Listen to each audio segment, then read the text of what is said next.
Hey, it's Kip here. Well, today we're going to be discussing the next new build. That's right. Before we get to this, I want to discuss a little bit about the S10. The S10 build, you've seen the build on that. You're going to see trail time with it, onboard cameras, that kind of thing in the next couple outings throughout the summer. So don't think that I'm not going to bring you more footage of the S10 project and that build. That's been coming out pretty good. There's some bugs I'm still working out, but you will see more footage and more videos to come on the S10. But we're going to discuss today the new build I brought into the garage, and this has been something I've been, kind of going over the last couple months, and we're going to do the cheap Jeep build. That's right, guys. You see them all over the interweb. There's a couple other large YouTube channels doing them, and I decided to jump aboard. And so this is the cheap Jeep build, and I decided to use a Jeep Cherokee XJ. As far as I'm concerned, they're the most underestimated Jeep or off-road capable vehicle out there for the money, pound for pound, let's put it that way.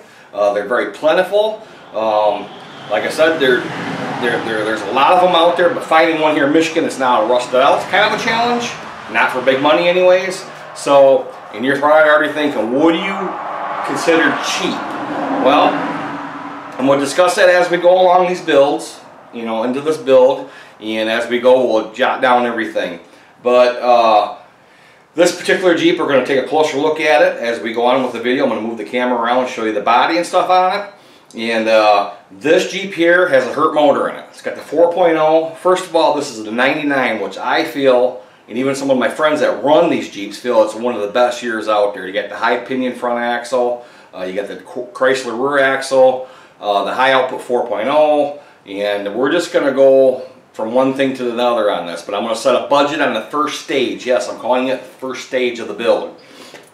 I picked this Jeep up with a Hurt motor. I heard it run. It was rattling. It won't even crank now.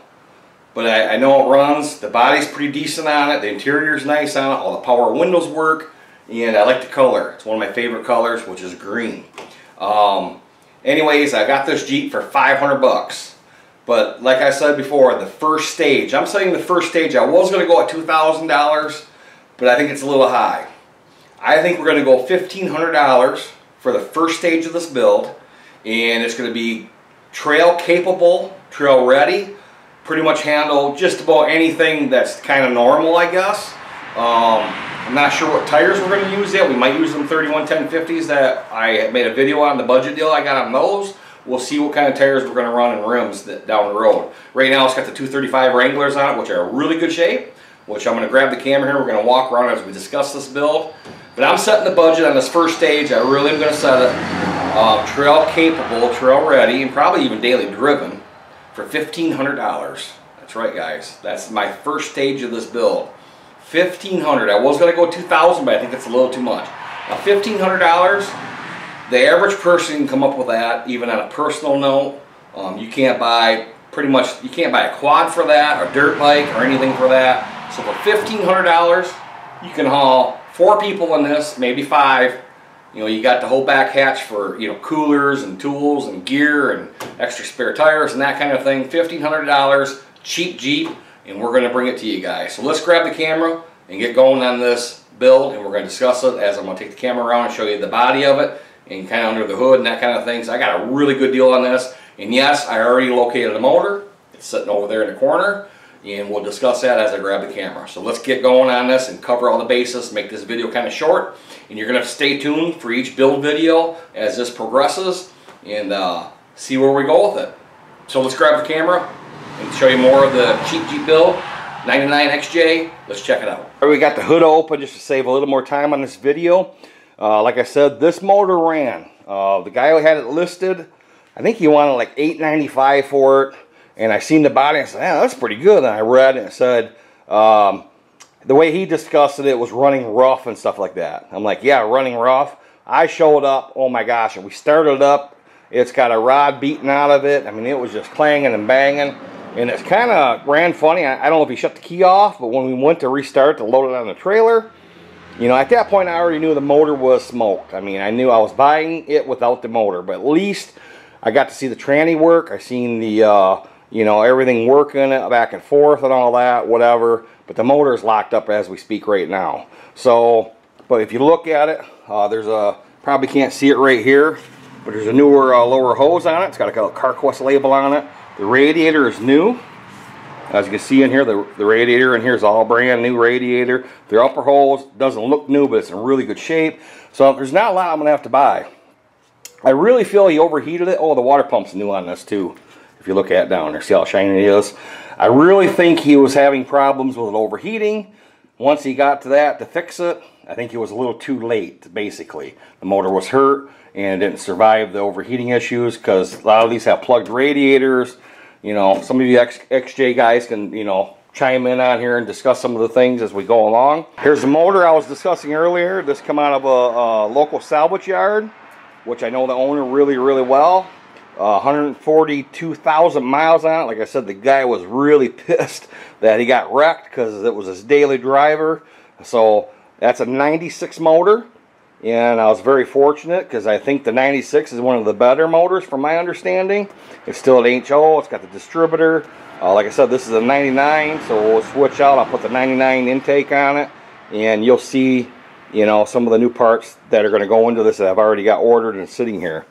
So let's go around and look at the vehicle a little bit more. But that motor is a good running motor and I think I did good for $350. Not too bad. Alright guys, like I was saying, this is a 1999 Jeep Cherokee Sport. I like the color green. It's pretty decent. The interior's not bad. The power windows all work. I got to, you know, try all that out. The interior's decent. The floorboards are solid. We'll look underneath of it here in a minute. The unibody's solid. That's what you got to look for in these. The biggest thing on these is the rockers go. You got to remember, we're in Michigan here. So in Michigan, you're going to get a little bit of that rust at the bottom. We're just going to cut that out, put a Michigan pinstripe on it.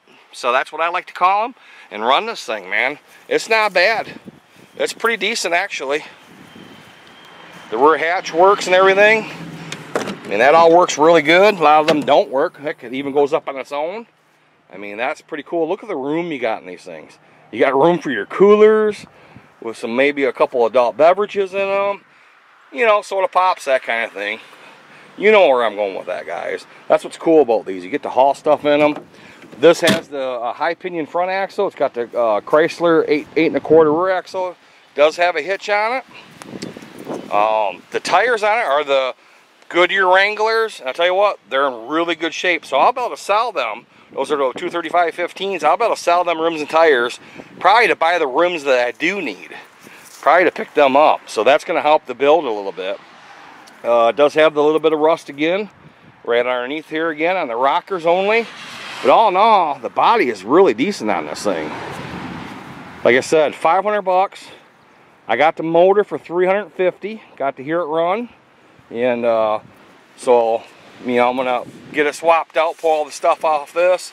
And we're going to go over the parts list, though, in the next video of what I've already obtained for the suspension and for the motor to make this thing all work and put it all back together better than what it was. Thing on these, like we all know, these Jeep Cherokees, you got to really watch the unibodies on them. But underneath here, it is solid.